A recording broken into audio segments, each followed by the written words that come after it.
విశాఖ మాజీ న్యూస్ కు స్వాగతం. నేను జ్యోతి. ముందుగా హెడ్లైన్స్ చూద్దాం. మాజీ సీఎం జగన్ రాజకీయాలకు అనర్హులు. భీమిలి ఎమ్మెల్యే గంటా శ్రీనివాసరావు సంచలన వ్యాఖ్యలు.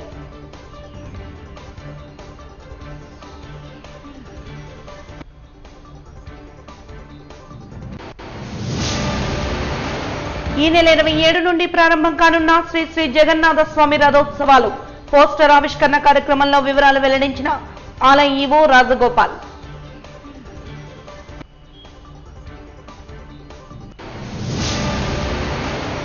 కూటమి పాలనలో దిగజారుడు రాజకీయాలు రాజ్యమేలుతున్నాయి. శాసనసభ ప్రతిపక్ష నేత బొత్స సత్యనారాయణ మండిపాటు.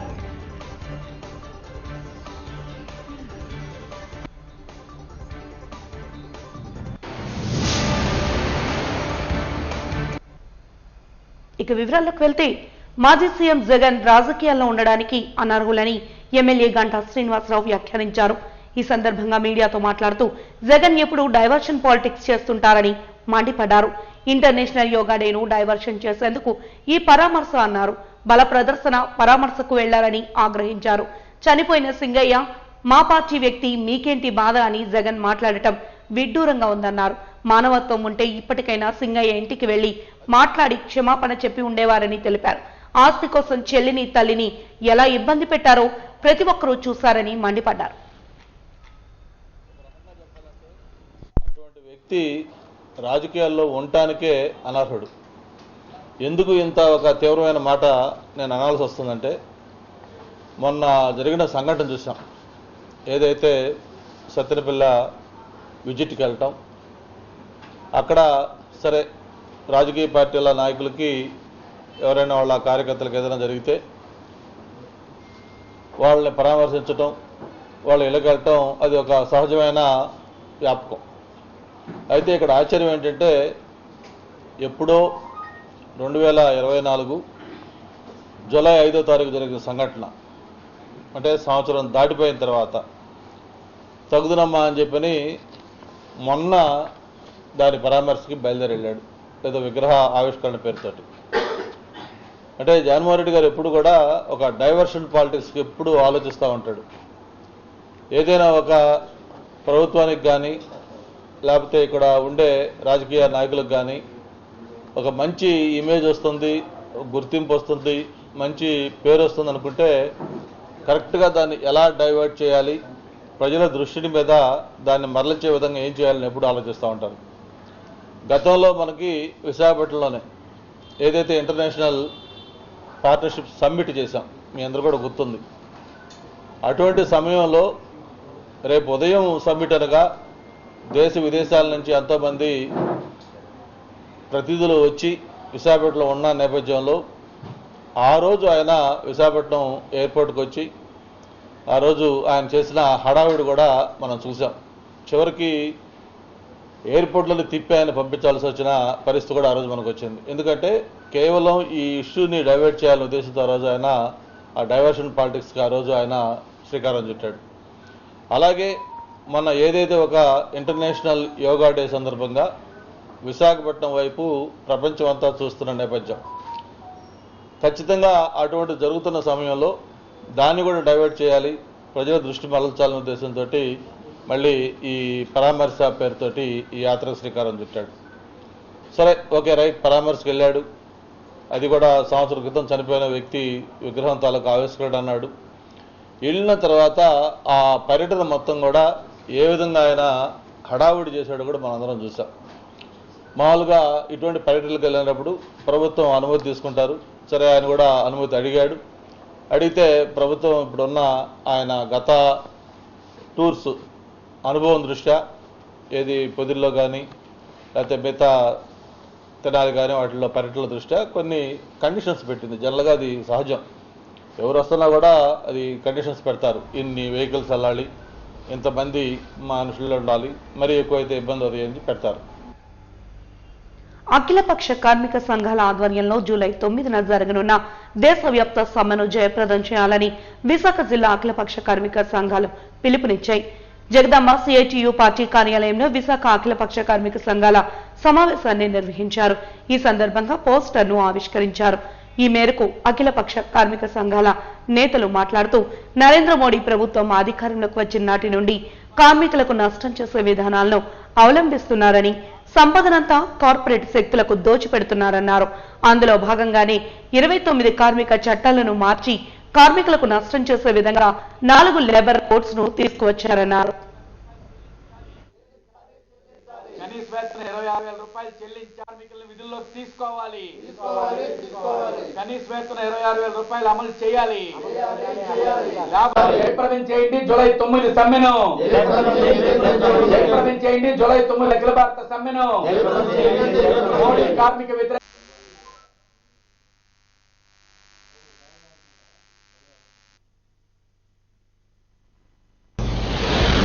కార్మిక వ్యతిరేక, రైతు వ్యతిరేక, ప్రజా వ్యతిరేక విధానాలకు నిరసనగా జూలై 9వ తారీఖున అఖిలపక్ష స్థాయిలో అనేది జాతీయ సమ్మెకు అనేది పిలిపివ్వడం అనేది జరిగింది. కేంద్ర కార్మిక సంఘాలన్నీ కూడా పట్టణాల్లో, పారిశ్రామిక వాడల్లో పారిశ్రామిక సమ్మె అనేది జరుగుతుంది. అలాగే అసంఘటిత రంగ కార్మికులు ఈ దేశంలో 50 కోట్ల మంది ఉన్నారు. వీళ్ళందరికీ కూడా కనీస వేతనాలు కానీ, పిఎఫ్, ఈఎస్ఐ కానీ, అలాగే గ్రాడ్యుటీ కానీ, పెన్షన్ కానీ, ఎటువంటి విధానాలు కూడా, ఎటువంటి హక్కులు కూడా ఈరోజు లేకుండా ఈరోజు అనేది కేంద్ర రాష్ట్ర ప్రభుత్వాలని చేస్తూ ఉన్నాయి. ముఖ్యంగా నరేంద్ర మోడీ అధికారంలోకి వచ్చిన తర్వాత పారిశ్రామిక రంగాన్ని పూర్తిగా దివాలా తీయించే విధంగా ఈరోజు కార్పొరేట్ కనుసనాల్లో ఈరోజు ప్రభుత్వం అనేది పాలన సాగిస్తూ ఉంది. అసంఘటిత రంగ కార్మికులకు ఎటువంటి హక్కులు కూడా ఈ రోజుకి లేకుండా చూస్తుంది. సమాన పనికి సమాన వేతనం ఇవ్వాలని సుప్రీంకోర్టు డైరెక్షన్ అనేది ఉన్నప్పటికీ కూడా బేఖాతరు అనేది ఈరోజు చేసే విధంగా కేంద్ర ప్రభుత్వం అనేది అవలంబిస్తూ ఉంది. ఈరోజు అనేది పూర్తిగా కార్పొరేట్లకి కొమ్ము కాసి కార్మికుల్ని కట్టుబానిసలుగా ఈరోజు అనేది చేసే విధంగా ఈరోజు కేంద్ర ప్రభుత్వ విధానాలు అనేది ఉన్నాయి. ఇప్పటికే SCZLలోని కోట్లాది మంది కార్మికులకి ఎటువంటి హక్కులు కూడా ఈరోజు అనేది లేకుండా చేయడం అనేది జరుగుతుంది. ముఖ్యంగా ప్రాణ త్యాగాల ద్వారా సంపాదించుకున్న 44 కార్మిక చట్టాలని ఈరోజు అనేది పూర్తిగా నిర్వీర్యం చేసి రద్దు అనేది చేయడం అనేది జరిగింది. వాటి స్థానంలో 4 లేబర్ కోడ్లు అనేది ముఖ్యంగా తీసుకొని వస్తున్నారు. ముఖ్యంగా ఈరోజు మన ఈ ప్రభుత్వం, బీజేపీ ప్రభుత్వం కోసం చెప్పాలంటే 2014 నుండి రావటంతో మొదలుపెట్టారు వాళ్ళు ఈ లేబర్ కోడ్స్ని ఎలాగా లేబర్కి ఎగెనిస్ట్గా తయారు చేసి ఈ 44 కార్మిక చట్టాలని ఎలా దీన్ని మార్పు చేసి అందులో అతి కీలకమైన 29 చట్టాలను తీసి ఈ 4 లేబర్ కోడ్స్ని తయారు చేశారు. అందులో ప్రధానంగా మీరు ఇండస్ట్రియల్ రిలేషన్స్ తీసుకుంటే అందులో సమ్మె చేసే హక్కు కానీ, మనం ఎటువంటి పరిస్థితుల్లో క్లాజ్ నెంబర్ 63 కానీ 62A కానీ బి కానీ తీసుకుంటే మనం అందులో కన్సిలేషన్ ప్రొసీడింగ్స్ వెంటనే సమ్మె నోటీస్ ఇచ్చిన వెంటనే కన్సిలేషన్ ప్రొసీడింగ్స్ స్టార్ట్ అవుతాయి. ఇంకా ఈ మధ్య కాలంలో ఎక్కడ కూడా సమ్మె కానీ చేస్తే వెంటనే దాన్ని యూనియన్ నాయకులను జైల్లో పెట్టడం, పాల్గొన్న వర్కర్స్ను జైల్లో పెట్టడం, వాళ్ళు లేబర్ యూనియన్స్ను డిబార్ చేయడం కూడా జరుగుద్ది. అది కమింగ్ టు ది వేజెస్లో ఇంకా 5 years పీరియడ్ అయిన పబ్లిక్ సెక్టర్ కానీ ఇంకా ప్రైవేట్ ఇండస్ట్రీస్ కూడా ఉండవు. సో దానికి ఒక పీరియడిసిటీ 5 years అనేది ఏమి లేకుండా చేయటం. అదేవిధంగా ఈ ప్రభుత్వం ఎంత యాంటీ వర్కర్స్ పాలసీస్ అంటే ఇండియన్ లేబర్ కాన్ఫరెన్స్ అని బీజేపీ ప్రభుత్వం ఇంతకుముందు వాజ్పేయి గారు ఉన్నప్పుడు కూడా ఈ రోజు వరకు కూడా స్వాతంత్రం వచ్చిన తర్వాత కొనసాగుతున్న ఈ ఇండియన్ లేబర్ కాన్ఫరెన్స్ని ఎప్పుడు కూడా మోడీ గారు ఒకే ఒకసారి 2014లో అటెండ్ అయ్యి తర్వాత ఇప్పటి వరకు కూడా అటెండ్ అవ్వట్లా. అదేవిధంగా లాస్ట్గా నేను ఈరోజు డొమెస్టిక్ వర్కర్స్ మరి ఇంటర్నేషనల్ డొమెస్టిక్ వర్కర్స్ డే రీసెంట్గా 16వ తారీఖున జరిగింది. అందులో ప్రధానంగా ఈ ప్రభుత్వం చేస్తున్న పని ఏంటంటే గత 14 సంవత్సరాలు బట్టి ILO రాటిఫై చేసిన ILO కన్వెన్షన్ C-189ని రాటిఫై చేసి సమగ్ర చట్టం చేయాలి. మైదాన ప్రాంతంలో ఉన్న క్లస్టర్ పోస్టులను, ఖాళీలను చూపించాలని, వాటిని వెంటనే భర్తీ చేయాలని డిమాండ్తో MTS ఉపాధ్యాయులు చేపట్టిన నిరసన ధర్నా 2వ రోజు GVMC గాంధీ విగ్రహం వద్ద కొనసాగింది. ఈ సందర్భంగా ఖాళీలను వెంటనే భర్తీ చేయాలని వారు డిమాండ్ చేశారు. నియర్ బై రెసిడెన్స్ జీవోను కొనసాగించాలని కోరారు. ప్రభుత్వ నిబంధనలకు విరుద్ధంగా చేపట్టిన బదిలీల ప్రక్రియను వెంటనే నిలిపివేసి నిబంధనలకు లోబడి ప్రక్రియను పూర్తి చేయాలని వారు డిమాండ్ చేశారు.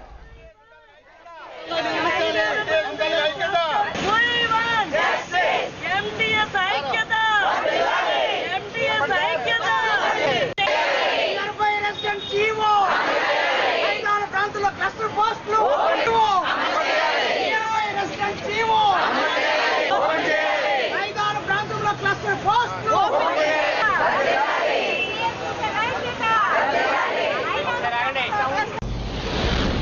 నేను స్కూల్కి వెళ్తే వచ్చే దారి లేదండి నాకు. నీ స్కూల్కి ఎలా వెళ్తానో నాకే తెలుసండి. నా స్కూలు డుమ్మిరిగుడ్డ నుంచి 35 కిలోమీటర్ల లోపలికండి. నేను వెళ్తే బతికి వస్తానో లేదో కూడా నాకు తెలియదండి. నా స్కూల్ అంత ఘోరమైన రోడ్డు. నా మొగుడు కాళ్ళు అట్టుకొని, నా కార్ డ్రైవింగ్ వచ్చు కాబట్టి నా జీతం మొత్తం ఖర్చు పెట్టుకొని స్కూల్కి సేఫ్గా వెళ్ళి రావాలి, ఇంట్లో టెన్షన్ పడకుండా అని నేను కార్లో వెళ్ళి వస్తానండి. నాకు రూపాయి మిగలదండి. నా బాధ ఇది. 2 ఏళ్ళ కష్టపడ్డానండి. మళ్ళీ వెళ్ళమంటే ఎవరు వెళ్తారు సార్? ఎవరు వెళ్తారు?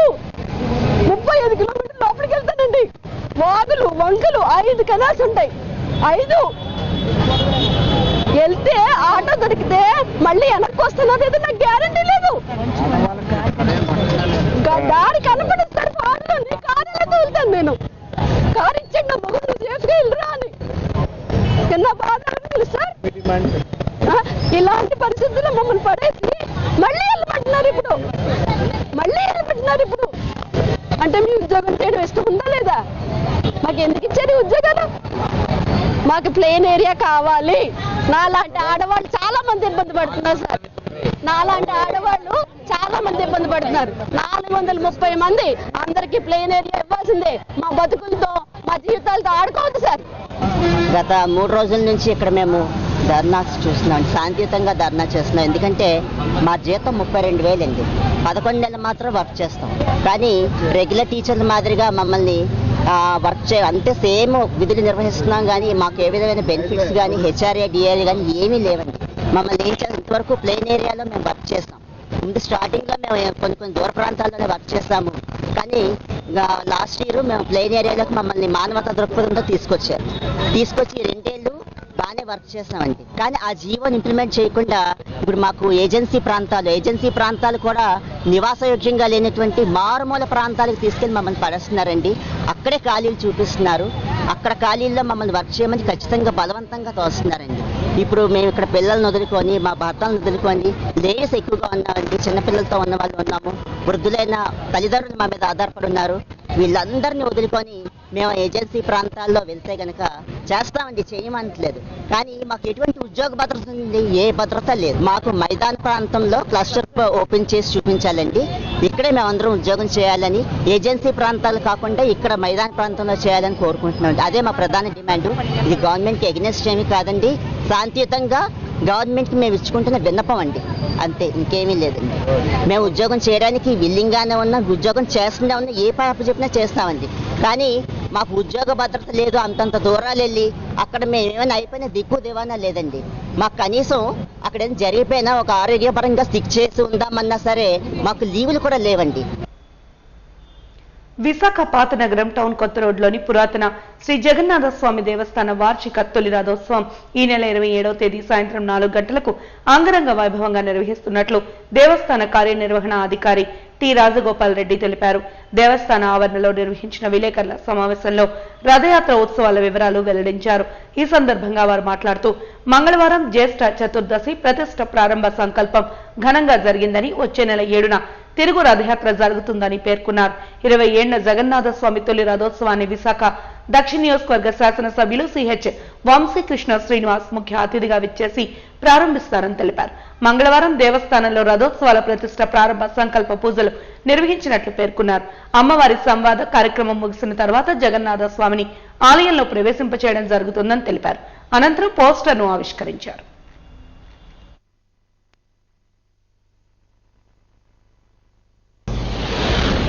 ఈ సంవత్సరం జగన్నాథ స్వామి వారి రథయాత్ర మహోత్సవాలు జూన్ 24వ తారీఖు నుండి జూలై 7వ తారీఖు వరకు నిర్వహింపబడతాయి. ముఖ్యంగా మనకి జూన్ 26వ తారీఖు ఉదయం నేత్రోత్సవంతో స్వామివారి దర్శనాలు మొదలవుతాయి.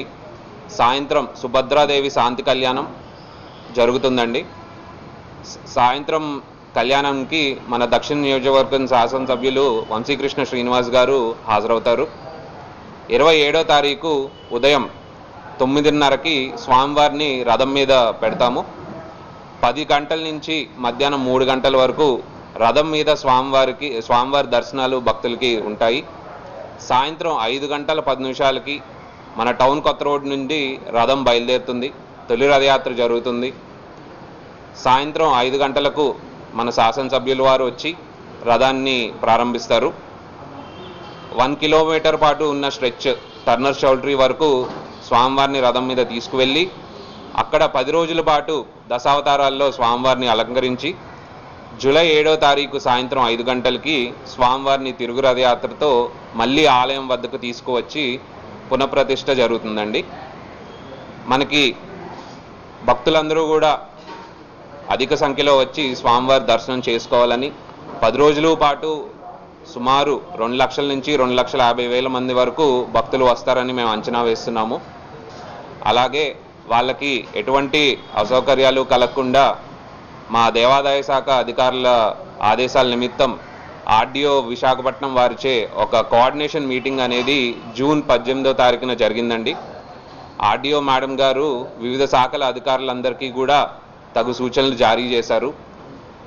డ్రింకింగ్ వాటర్ కానీ, చిన్నపిల్లలకి పాలు, వేడి పాలు కానీ, అలాగే దివ్యాంగులకు సెపరేట్ లైన్ పెట్టడం కానీ, అలాగే బిస్కెట్ల పంపిణీ కానీ, ఒకవేళ ఎండ ఎక్కువగా ఉంటే మజ్జిగ పంపిణీ కానీ, ఎటువంటి అసౌకర్యాలు కలగకుండా దర్శనాలు కల్పించాలి అని ఆర్డీఓ మేడం గారు అలాగే మా జిల్లా సహాయ కమిషనర్ వారు కూడా ఆదేశాలు జారీ చేశారు.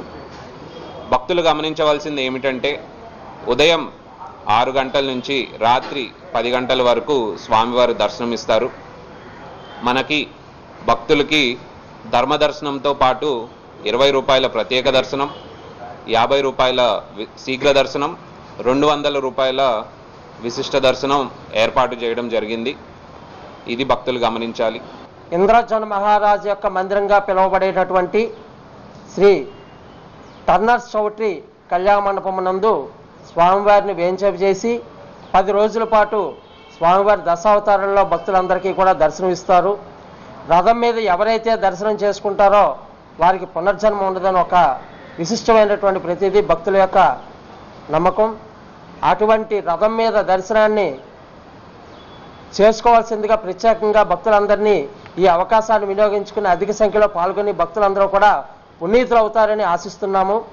అలాగే 28వ తారీఖు శనివారం నుండి స్వామివారి అలంకారములు, మొదటి రోజున మత్స్యావతారము, 29వ తారీఖు ఆదివారం కూర్మావతారం, 30వ తారీఖు సోమవారం నాడు వరహావతారం, 1వ తారీఖు మంగళవారం నృసింహావతారం, 2వ తేదీ బుధవారం వామనావతారం, 3వ తేదీ గురువారం పరశురామావతారం, 4వ తారీఖున శ్రీరామావతారం, 5వ తారీఖు శనివారం శ్రీకృష్ణావతారం, అలాగే తొలి ఏకాదశి ఆదివారం 6వ తారీఖున శాశ్వాన్ప అలంకారంలో స్వామివారి అన్ని అలంకారాలు ముగించి మళ్ళీ లక్ష్మీనారాయణ అవతారంలో ఆది అవతారంలో దర్శనమిస్తారు. అది తొలి ఏకాదశి నాడు ప్రత్యేకంగా అందరూ కూడా భక్తులు విశేషంగా పాల్గొని ఉంటారు. విశాఖపట్నాన్ని అభివృద్ధి చేసే దిశగా చేయాల్సినటువంటి సూచనలు, అందించాల్సినటువంటి నిధులు, చేపట్టాల్సినటువంటి సంస్కరణలు తదితర విషయాలపై నగరంలోని మేధావులతో చర్చా కార్యక్రమాన్ని నిర్వహించి ప్రభుత్వానికి సలహాలు, సూచనలు చేసే దిశగా సెమినార్ను నిర్వహిస్తున్నట్లు అల్లూరి విజ్ఞాన కేంద్ర ప్రోగ్రాం ఇన్ఛార్జ్ జిఎస్ రాజేశ్వరరావు తెలిపారు. ఈ మేరకు డాబా గార్డెన్స్, అల్లూరి విజ్ఞాన కేంద్రంలో ఏర్పాటు చేసిన విలేకరుల సమావేశంలో సంబంధిత గోడపత్రికను ఆవిష్కరించారు.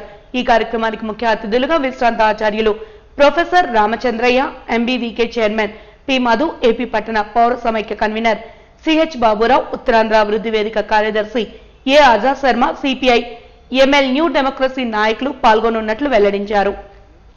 ఈ సదస్సు నిర్వహించాలి అన్నట్లయితే విశాఖపట్నం నగరం అనేటువంటిది రాష్ట్ర విభజన జరిగి గత 11 ఏళ్ళుగా తీసుకున్నట్లయితే విశాఖపట్నం నగరం అనేటువంటిది ఎటువంటి అభివృద్ధికి కూడా నోచుకున్నటువంటి పరిస్థితి అనేటువంటి లేదనేటువంటిది ప్రముఖులందరి యొక్క అభిప్రాయం. ముఖ్యంగా విశాఖపట్నం అభివృద్ధి చెందలేదు సరిగా ఉన్నటువంటి ఐటీ కంపెనీలు అన్నీ కూడా వెనక్కి వెళ్ళిపోతున్న పరిస్థితి ఉంది. ఐటీ హిల్స్ హబ్లో ఉన్నటువంటి కంపెనీలు వెళ్ళిపోతున్నాయి. హెచ్ఎస్బీసీ కానీ, ఐబిఎం కానీ ఇటువంటి కంపెనీలు అన్నీ కూడా ఇప్పటికే మూత వేశారు.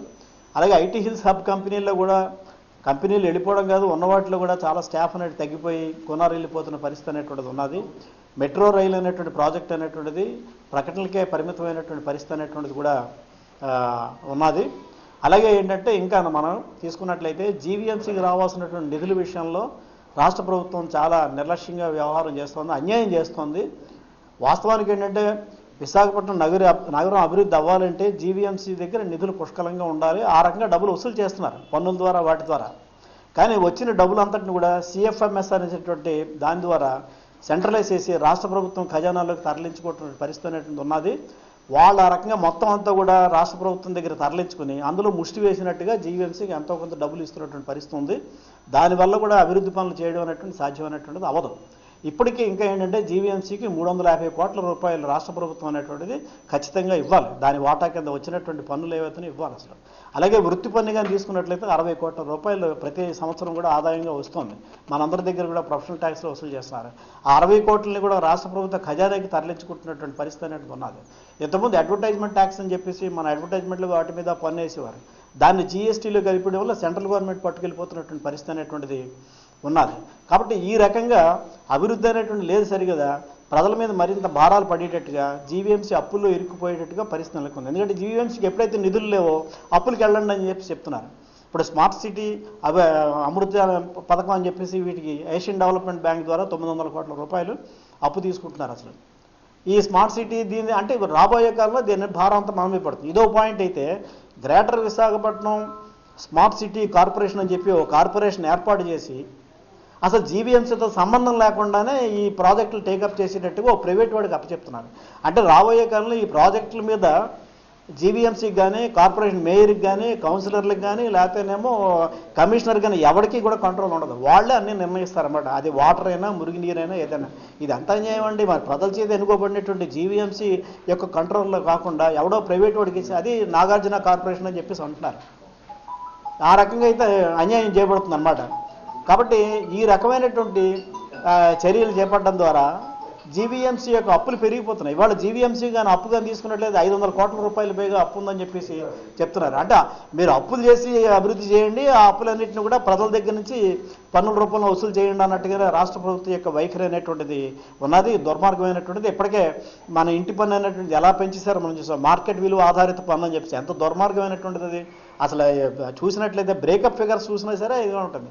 నేను అపార్ట్మెంట్లో ఉన్నాను, నాకు మున్సిపల్ వాటర్ లేదు ఏం లేదు, అయినా సరే వాటర్ ట్యాక్స్ ఎంత వేసి దాన్ని పెంచామని చెప్పేసి ఆస్తి పనులు కూడా చూపించడం అనేటువంటి జరుగుతుంది. ఇస్కాన్ ఆధ్వర్యంలో వైభవోపేతంగా రథయాత్ర అంతర్జాతీయ కృష్ణ చైతన్య సంఘం ఇస్కాన్ ఆధ్వర్యంలో నిర్వహిస్తున్నట్లు సాంప్రదాయ పూరి జగన్నాథ రథయాత్ర విధానంలోనే పవిత్ర ఆషాఢ శుక్ల ద్వితీయ తేదీ జూన్ 27వ తేదీన అత్యంత వైభవోపేతంగా నిర్వహించేందుకు సన్నాహాలు చేస్తున్నట్లు ఇస్కాన్ అధ్యక్షులు సాంబదాస్ తెలిపారు. ఈ కార్యక్రమానికి ముఖ్య అతిథులుగా కేంద్ర మంత్రి కింజరపు రామ్మోహన్ నాయుడు, ఎంపీ శ్రీభరత్, ఎమ్మెల్యేలు గంటా శ్రీనివాసరావు, వెలగపూడి రామకృష్ణబాబు, విష్ణుకుమార్ రాజు, వంశకృష్ణ యాదవ్, పల్లా శ్రీనివాస్ తదితరులు హాజరు కానున్నారని వెల్లడించారు.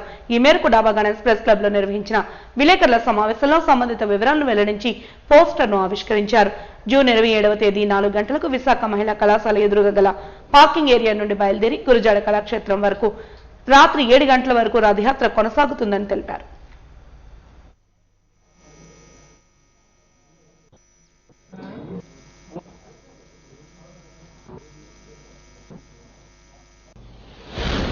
మనం విశాఖ వాసులందరూ చెప్పడం ఏంటంటే ఈ నెల 27వ తారీఖు అనగా శుక్రవారము మనం శ్రీ జగన్నాథ్ బలదేవ్ సుభద్రామయ్యల యొక్క రథయాత్ర అనేది విశాఖపట్నంలో ఐఏఎం కాలేజ్, ఎంవిపి కాలేజ్ అంటే ఐఏఎం కళాశాల, ఐఏఎం కాలేజ్లో నుంచి మొదలుపెట్టి అలాగే ఇసుకుదూడ junction, Medicover hospital, Gandhi cancer hospital మీదుగా అప్పుగర్ చేరుకుని అప్పుగర్ నుంచి రిటర్న్ ఐఏఎం కాలేజ్కి మనం చేరుకుంటుంది రథం అనేది.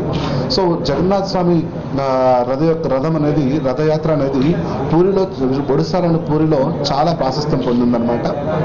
ఈ యొక్క జగన్నాథ్ స్వామి రథయాత్ర ఇంపార్టెన్స్ ఏంటంటే శాస్త్రాలు చెప్తారు, రథయతో వామనం దృష్ట్యా పునర్జన్మ న విద్యతే అంటారు. సో రథంలో ఉన్నటువంటి ఆ వామనుని, ఆ కృష్ణుని, జగన్నాథుడిని ఎవరైతే దర్శనం చేసుకుంటారో వారికి మరుజన్మ అనేది ఉండదు అని చెప్తారన్నమాట. సో భక్తులందరూ, విశాఖ వాసులందరూ కూడా ఈ యొక్క అవకాశాన్ని ఈ యొక్క అవకాశాన్ని ఇవ్వడానికి ఈ ఏడాది మనం 2వ సంవత్సరంగా ఈ యొక్క జగన్నాథ స్వామి రథయాత్ర అనేది మనం చేయడం జరుగుతుంది. ఈ జగన్నాథ స్వామి రథయాత్రలు అంటే భక్తుల యొక్క కోలాట నృత్యాలు, మంగళ వాయిద్యాల మధ్య మరి అశ్వవాహనాల యొక్క సపోర్ట్తో వీటిన్నిటితో అంటే ఈ యొక్క ఉత్సవం అనేది చాలా అంగరంగ వైభవంగా కనుల పండుగ జరగడానికి అన్ని సన్నాహాలు మనం చేయడం జరుగుతుంది. సో భక్తులందరూ ఏంటంటే ఈ ఎంవిపి కాలనీలో జరుగుతున్న రథయాత్రకు విచ్చేసి భగవంతుని యొక్క ఆ యొక్క రథం యొక్క తాళ్ళు లాగి భగవంతుని మీతో పాటు తీసుకెళ్లేటువంటి మీ ఇంటికి తీసుకెళ్లే భాగ్యాన్ని కూడా ఈ యొక్క రథయాత్ర ద్వారా మనం తీసుకోవచ్చు. ఇది మనం ఏంటంటే రథయాత్ర ఆన్వర్డ్ రథయాత్ర అంటాం. ఈ జూన్ 27వ తారీఖు జరిగేది. ఇదే మాదిరిగా జగన్నాథపురంలో ఏం చేస్తారంటే 8 రోజుల గ్యాప్తో ఎక్కడైతే శ్రీమందిరం నుంచి గుండిచా మందిరానికి జగన్నాథ స్వామి వెళ్ళాడో దాని రిటర్న్ ఏమంటారంటే బహుళ యాత్ర అంటారంట. ఆ గుండిచా మందిరం నుంచి శ్రీమందిరానికి రావడాన్ని బహుళ యాత్ర, రిటర్న్ రథయాత్ర అంటారు. ఇది మనము జూలై 5వ తారీఖు మాధవదారిలో మురళీనగర్లో ఉన్నటువంటి శ్రీ వైభవ వెంకటేశ్వర స్వామి మందిరం నుంచి ప్రారంభించి ఈస్ట్ పార్క్, వర్మ కాంప్లెక్స్ మరియు అట్లా ఆ వైపుగా బయలుదేరి మాధవదార ఉడా కళ్యాణ మండపంలో మన యొక్క బహుళ యాత్రను కూడా ముగించడం జరుగుతుంది. జిల్లా పరిషత్ కూడల్లో Saint Joseph old age home, American hospital కు వేదాంత ఫౌండేషన్ సిఎస్ఆర్ నిధులతో ఏర్పాటు చేసిన 8 kV సోలార్ ప్యానెల్ ను విశాఖ దక్షిణ నియోజకవర్గ శాసనసభ్యులు వంశీకృష్ణ శ్రీనివాస్ ముఖ్య అతిథిగా పాల్గొని ప్రారంభించారు. ముందుగా శిలాఫలకాన్ని ఆవిష్కరించిన అనంతరం హోమ్ మేడపై ఏర్పాటు చేసిన ప్యానెల్ ను రిబ్బన్ కట్ చేసి ప్రారంభించారు. ఈ సందర్భంగా ఎమ్మెల్యే మాట్లాడుతూ దక్షిణ నియోజకవర్గంలో అనేక ప్రాంతాల్లో విస్తృతంగా ప్రజాసేవ చేస్తున్న వేదాంత ఫౌండేషన్ ప్రతినిధులను అభినందించారు. అనాథలను చేరదీసే ఆశ్రమాలకు, వృద్ధులను ఆదరించే ఓల్డేజ్ హోములకు సేవ చేయడం భగవంతునికి నేరుగా సేవ చేయడమేనని అన్నారు. అలాగే దక్షిణ నియోజకవర్గంలో కాలుష్య నివారణకు ప్రత్యేక చర్యలు చేపట్టి ఇబ్బందిగా ఉన్న 2-3 సంస్థలతో చర్చించి ప్రత్యామ్నాయాలు ఏర్పాటు చేస్తున్నామని తెలిపారు. కాలుష్య కోరల నుండి నగరాన్ని కాపాడే బాధ్యత తనపై ఉందని అన్నారు.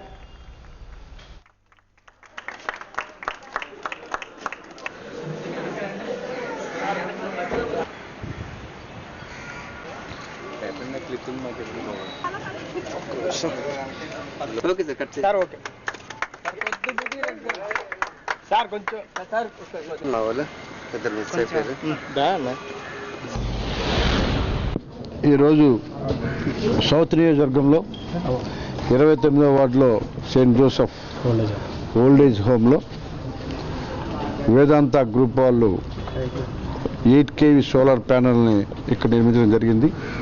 వాళ్ళకి మనస్ఫూర్తిగా ధన్యవాదాలు.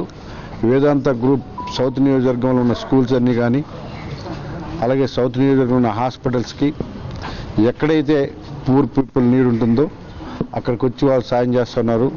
ఆ యాజమాన్యానికి, అందులో ఉన్న మా ఎంప్లాయీస్ అందరికి కూడా మనస్ఫూర్తిగా ధన్యవాదాలు. రానున్న రోజులు ఇంకా ఇలాంటి సేవకు ఎక్కువ చేసే విధంగా దేవుని ఆశీర్వాదాలకు ఇవ్వాలని. ముఖ్యంగా ఇది చాలా పేద వాళ్ళందరూ కూడా ఇక్కడ ఓల్డేజ్ ఇక్కడ రెస్ట్ తీసుకుంటున్న ప్లేసు. వాళ్ళని చూస్తే మనకు కన్నీరు వస్తుంది. అలాంటి ప్లేస్లో ఎంచుకొని ఇవాళ ఒక పక్క సోలార్ ప్యానల్, మరో పక్క ఆర్ఓ ప్లాంట్ కూడా ఇస్తామన్నారు. ఇక్కడ ఏది అవసరమైతే అది ఇవ్వడానికి వాళ్ళు ముందుకు వస్తూ ఉన్నారు. అలాగే నిన్న ఒక స్కూల్లో, అలాగే ప్రతిరోజు కూడా ఏదో ఒకటి చేసుకుంటూ వస్తుంది కాబట్టి వాళ్ళకి ప్రత్యేకమైన ధన్యవాదాలు. ఇంకా ఈ నియోజకవర్గంలో అభివృద్ధి కార్యక్రమాల్లో వాళ్ళు కూడా ఒక పార్టీ ఉన్నందుకు మనస్ఫూర్తిగా వాళ్ళందరికీ పేరుపైన మనస్ఫూర్తిగా ధన్యవాదాలు. అసలు వేదాంత అన్నది పూర్తిగా వాళ్ళు మీరు చూస్తుంటే క్లోజ్ చేసి నీట్గా వాళ్ళు పెట్టారు. పోర్టు వాళ్ళు అయితే ఏకంగా దాదాపుగా ఒక 20 గోడమ్స్ కట్టేశారు. ఆల్మోస్ట్ ఒకే ఒక చిన్న కంప్లైంట్ నాకు వస్తూ ఉంది. ఈ ఎస్ఆర్ వల్ల ఏదైతే బెల్ట్ ఉందో ఆ బెల్ట్ మీద నుంచి రెడ్గా కారుగా వస్తుందని చెప్పేసి వాళ్ళు కంప్లైంట్ చేస్తారు ఎక్కువ మంది. సో వాళ్ళతో కూడా చర్చించి దాన్ని కూడా పూర్తిగా కంట్రోల్ చేయడానికి, అది కానీ పూర్తి కంట్రోల్ అయిపోతే ఇంకెటువంటిది లేదు. అలాగే ఎస్ఎల్ కెనాల్ ఉంది పక్కన, మేజర్గా దానివల్ల కొంచెం బాగా న్యూసెన్స్ ఉంది కాబట్టి దాన్ని కూడా ఒక 20 కోట్లతో అభివృద్ధి చేస్తూ ఉన్నాం. అందులో 12 కోట్ల వరకు నేను పెట్టుకుంటా అని చెప్పేసి మా పోర్ట్ ట్రస్ట్ చైర్మన్ గారు ముందుకు వచ్చారు. ఆయనకు ప్రత్యేకమైన ధన్యవాదాలు. పోర్ట్ ట్రస్టులు కూడా మా నియోజకవర్గానికి సంబంధించి అద్భుతంగా సహకరిస్తున్నారు. కూటమి పాలనలో మాజీ ముఖ్యమంత్రికి ఇవ్వాల్సిన ప్రోటోకాల్ రక్షణ కూడా ఇవ్వలేదు సరికదా, దిగజారుడు రాజకీయాలకు పాల్పడుతున్నారంటూ శాసనసభ ప్రతిపక్ష నేత బొత్స సత్యనారాయణ మండిపడ్డారు. ఈ సందర్భంగా పార్టీ కార్యాలయంలో ఏర్పాటు చేసిన విలేకరుల సమావేశంలో ఆయన మాట్లాడుతూ పోలీసులు క్షణానికి మాట మార్చడం దారుణమన్నారు. వ్యవస్థలకున్న స్వేచ్ఛను కలరాస్తున్నారంటూ కూటమి పాలనపై మండిపడ్డారు.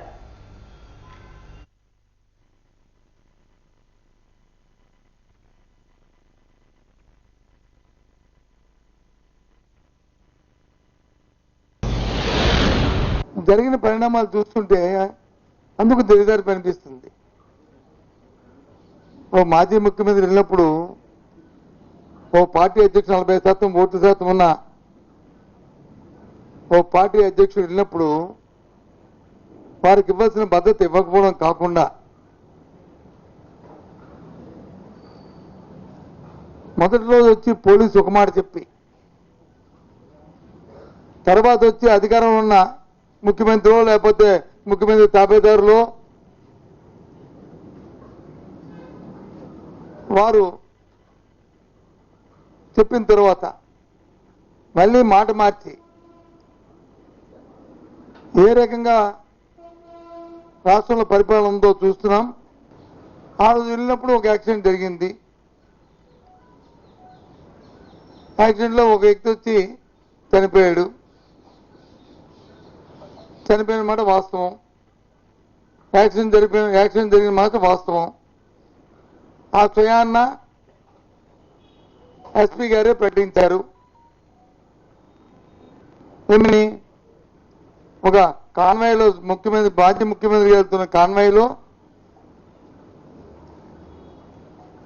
ఉన్న ఆ కాన్వాయ్ వెహికల్ కాకుండా ఇంకొక వెహికల్ వచ్చి సో అండ్ సో నెంబర్తో ఉన్న వెహికల్ వచ్చి గుద్దింది.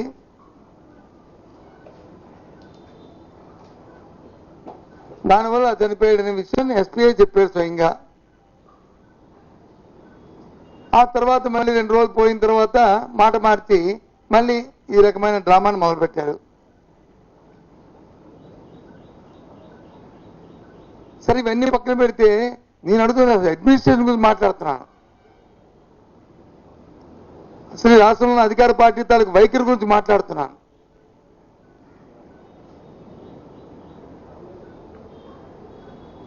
చంద్రబాబు నాయుడు తాలూకా తత్వాన్ని గురించి మాట్లాడుతున్నాను.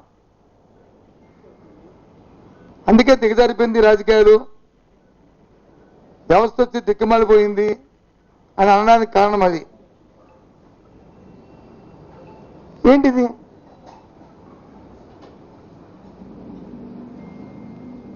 తప్పే ముందు యాక్సిడెంట్ అయ్యింది. నిజంగా అక్కడే కానీ జరుగుంటే మన పక్కన ఉన్న వాళ్ళు చెప్పరా? సాక్షాత్తు మీ ఆ రోడ్డు పక్కన ఉన్న మనిషిని వచ్చి తీసుకెళ్ళమంటే అక్కడ ఉన్న రాజశేఖర్ అని ఒక సబ్ ఇన్స్పెక్టర్ ప్రైవేట్ వెహికల్లో పంపిద్దామండి అని కార్యకర్తలు అడుగుతుంటే, కాదు 108లో పంపిద్దాం ఉంచండి ఇది అని చెప్పి ఈ కాన్వాయ్ వెళ్తున్న అవతల పక్క రోడ్లో జరిగిన మీటింగ్ వాస్తవం కాదా?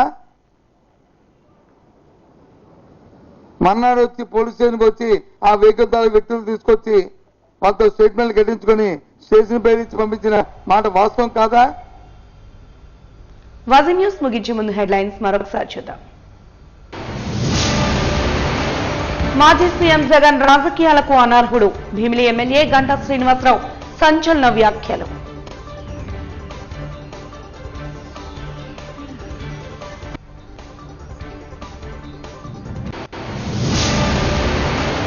ఈ నెల 27 నుండి ప్రారంభం కానున్న శ్రీ శ్రీ జగన్నాథ స్వామి రథోత్సవం పోస్టర్ ఆవిష్కరణ కార్యక్రమంలో వివరాలు వెల్లడించిన ఆలయ ఈవో రాజగోపాల్.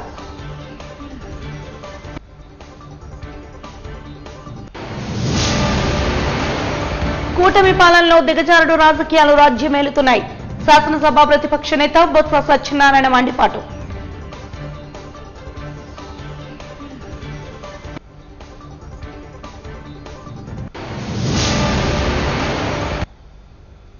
వాజీ న్యూస్ ఇంతటితో సమాప్తం.